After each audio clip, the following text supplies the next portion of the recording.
গ্রামে ঢুকতেই মনে হলো যেন কোনো মিষ্টির কারখানার জগতে চলে এসেছি। এখানে ভোর থেকে রাত চারিদিকে শুধু গরম গজা, নরম লাড্ডু, দুধে ভেজা বরফি, সুগন্ধি মোয়া আর বেকারির 10-15 রকম আইটেম তৈরি হচ্ছে একটানা। এই গ্রামে প্রায় 30টি পরিবার প্রজন্মের পর প্রজন্ম ধরে এই কাজের সাথে যুক্ত। আচ্ছা, কতগুলো পরিবার মোটামুটি এই ধরনের কাজ করে? আমাদের এখানে প্রচুর কারখানা আছে, প্রচুর কারখানা রয়েছে। 30-40টা মতো হবে, 30টা না হলে অন্তত 25-30টা হবে। আচ্ছা, এটা কি বরফির পাক বানাচ্ছে নাকি? হ্যাঁ হ্যাঁ।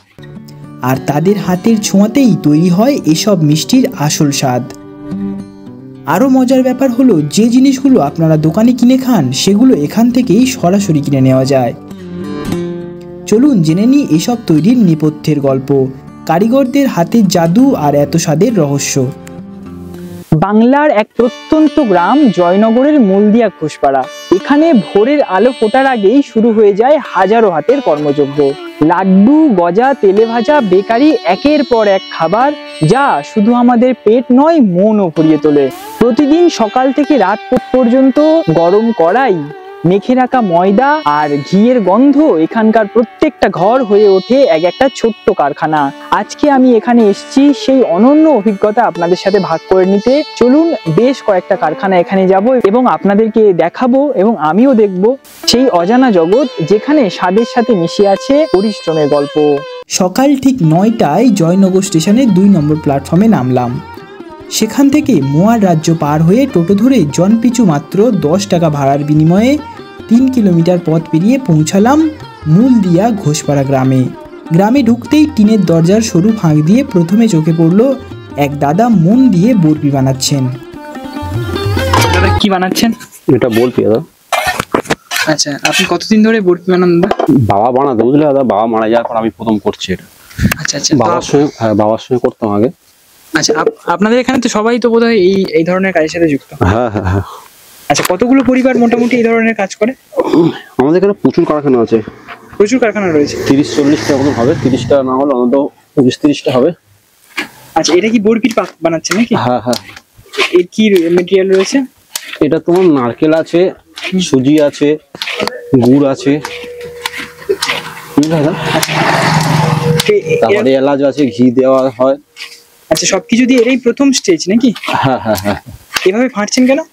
এটাকে ফাটার পরে এই বীজটা দিলে তবে মালটা হচ্ছে মানে গাঢ় আসবে, বুঝতে পেরেছো? তখন পাটায় দিয়ে তো চাপাতে হবে। আচ্ছা, তো এটা বানাতে কত সময় লাগবে? এরপরে কি মানে এই শেপ নিয়ে নেবে? না, এরপরে পাটায় ফেলতে হবে।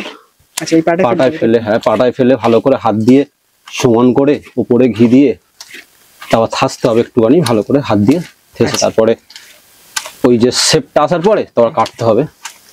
তো এই পাইকারিরা কি আপনার বাড়ি থেকে এসে নিয়ে যায় নাকি আপনি? আমার কলকাতায় লাইন আছে, বুঝলে দাদা, কলকাতায় আমি হাতে করে বিক্রি করি, পাইকারিরাও মাল নেয়, এখানে একটা কাউন্টার আছে, সেই কাউন্টারে মাল দিয়ে। যদি কেউ আপনাদের কাছে সরাসরি এসে নিতে চাই তো? হ্যাঁ, মাল পাওয়া যাবে। তো কিরকম দাম হতে পারে একটু আনুমানিক একটা? এগুলো হচ্ছে কি আমাদের পাইকারি এখানে 50 টাকা করে, বুঝলে দাদা? 50 টাকা করে কি প্যাকেট? হ্যাঁ। তাহলে তো কত পিস থাকে? 15 পিস করে থাকে। 15 পিস করে থাকে। আচ্ছা, ঠিক আছে। আমার নিজের হচ্ছে লাইন আছে, কলকাতায় আমি মালটা বিক্রি করে দিই। আপনি শুধু আপাতত এই বরফি বানান, তাই তো? হ্যাঁ হ্যাঁ। আর নারকেল নাড়ু হয়, এটা আমি সিজনে করি, বুঝলে দাদা? আচ্ছা আচ্ছা, এই সিজনে করি। নারকেল নাড়ু সবসময় হয়, বরফিটার সিজনে বাবা করতো, বাবা মারা যাওয়ার পরে হচ্ছে আমি করছি, বুঝলে? বাবা মারা গেছে 5 মাস হচ্ছে সবে, বাবাই করতো। ভীষণ ভালো লাগলো আপনার সাথে কথা বলে। দাদা, দাদার বাবা কয়েক মাস আগে মারা যাওয়ার পর থেকে ব্যবসার পুরো দায়িত্ব এখন দাদার কাঁধেই। এসব কথা শোনাতে শোনাতে তিনি ও তার স্ত্রী সযত্নে নিজ হাতে বানানো বরফি আর বাড়ির নারকেল নাড়ু আমাকে খেতে দিলেন। ব্যবহারও ছিল অত্যন্ত আন্তরিক ও আপনজনের মতো। দাদার ব্যবহার যেমন আন্তরিক, তেমনি তার বানানো বরফিটাও অসাধারণ ছিল। এরপর পাশের একটি কারখানায় ঢুকলাম। ভেতরে গরম তেল আর মিষ্টির ঘ্রাণে পুরো পরিবেশটি ম করছে। দেখলাম বেসনের লাড্ডু তৈরির তোড়জোড় চলছে। একজন জালের মতো ছাঁকনি দিয়ে বেসনের মিশ্রণ তেলে ফেলছেন যাতে ছোট ছোট বুন্দিয়া হয়ে পড়ে। আরেকজন সোনালি বুন্দিয়াগুলো তুলে মিষ্টির জলে চোবাচ্ছেন যাতে ঠিকমতো শিরা টেনে নরম হয়ে যায়। আর পাশে দেখলাম ময়দার মোটা পাকগুলো ছুরি দিয়ে সমানভাবে কেটে কেটে গজা তৈরির সূক্ষ্ম কাজ চলছে। শ্রমিকদের মুখে ক্লান্তি থাকলেও কাজের প্রতি দক্ষতা আর আন্তরিকতা চোখে পড়ার মতো। আপনাদের কারখানা? হ্যাঁ, এটা আমাদের কারখানা। কতদিনের কারখানা? এটা প্রায় 16-17 বছরের কারখানা। আচ্ছা, এখানে কি কি বানানো হয়? এখানে গজা হয়, লাড্ডু হয়, সম্পাবড়ি হয়, যাবতীয় গজার কোয়ালিটি আছে। আচ্ছা, তো আপনারা সেল কোথায় করেন, কিভাবে করেন? আমাদের সব বেকারি সেল হয়। বেকারি ছিল। তো এটা কি বানানো চলছে দাদা? এটা গজা বানানো। এই মেটেরিয়ালটা কি আছে, কাঁচামালটা? আছে ওই ময়দা আছে, তোমার ময়ম আছে। এই ফার্স্ট স্টেজ, তাই তো? হ্যাঁ। তারপর কি ভাজা হবে? হ্যাঁ, ভাজা হবে।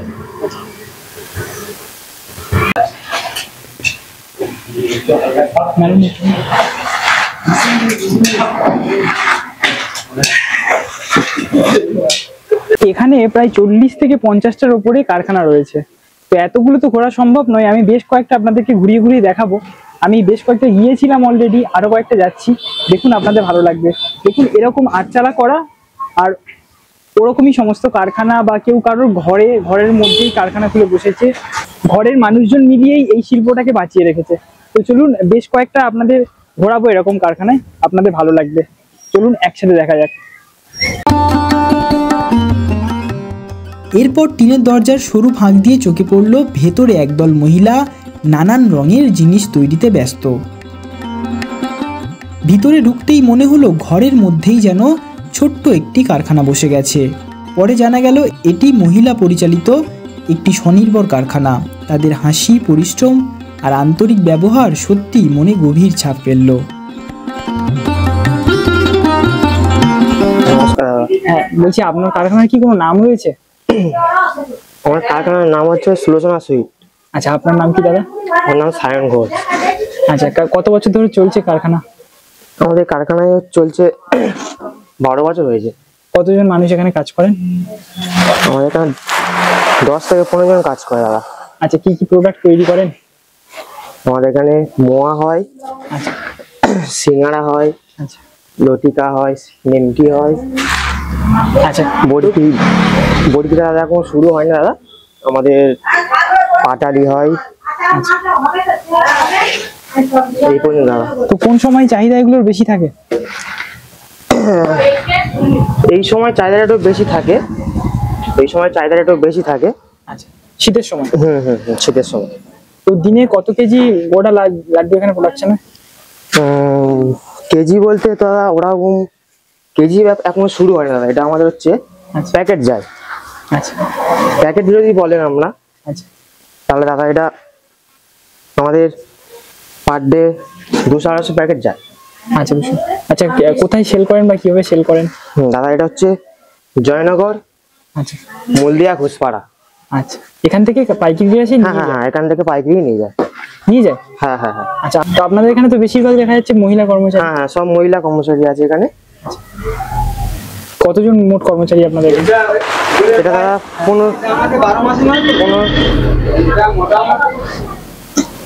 15 জন কর্মচারী কাজ করে। তাহলে যদি কেউ এখান থেকে নিয়ে যেতে চায়, ডেলিভারি কি ব্যবস্থা রয়েছে আপনাদের? না, আমাদের সেরকম কোনো ব্যবস্থা নেই। তা আমাদের ভালো মাল হয়, অল্প হয় ওটা। সেটা বাড়ি থেকে কেউ যদি নিতে চায়, পাড়ায় মানে আছে কেউ 500-1 কিলো চায়, তাদের দেয়া হয়। আর এইটা আমাদের ছোট মা, এটা সাধারণত মানে যেগুলো মুদিখানা দোকানে বিক্রি হয়, আচ্ছা, তারপর স্টেশনের দোকানে বিক্রি হয়, এইগুলো আমরা পাইকারি দিই। আমাদের পাইকারি ছাড়া খাবার বলতে আমরা এই মিষ্টি সিঙ্গাড়াটা তৈরি করি, এটাও পাইকারি। নিমকিটাও পাইকারি দিই। আর লবঙ্গ লতিকাটা হয়, এটা খুব কম মার্জিন হয়।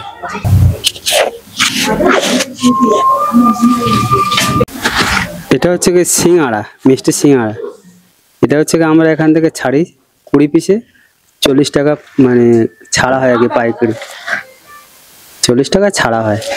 এবার বিভিন্ন যারা পাইকারিরা নিয়ে যায়, ওরা বিভিন্ন জায়গায় দেয় আর কি, তারা একটা রেটে বিক্রি করে, বাজারে 3 টাকা বিক্রি হয়। হ্যাঁ, ময়দা, সুজি।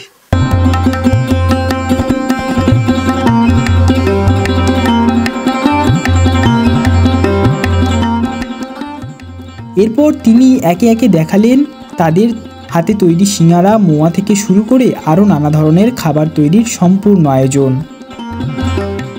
তার দেখানো প্রতিটি ধাপেই মিশেছিল দক্ষতা ও আন্তরিকতা।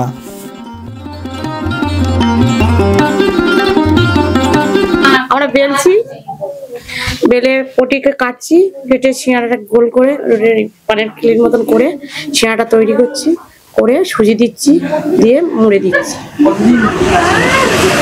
আর 4-5 বছর হয়ে গেছে। না না, শুধু সিঙ্গাড়াই। নিমকি ও এইখানটা ও নিমকি টিমকি করি, এই সব কিছু সকাল থেকে সন্ধ্যা পর্যন্ত। হ্যাঁ হ্যাঁ, মালিকের যতক্ষণ কাজ হয় ততক্ষণ। রং দিতে হয়, রং না দিলে ফেন্সি হবে না। খাবার কোম্পানি দাও, এটা বুশ কোম্পানি দাও। ঠিক আছে।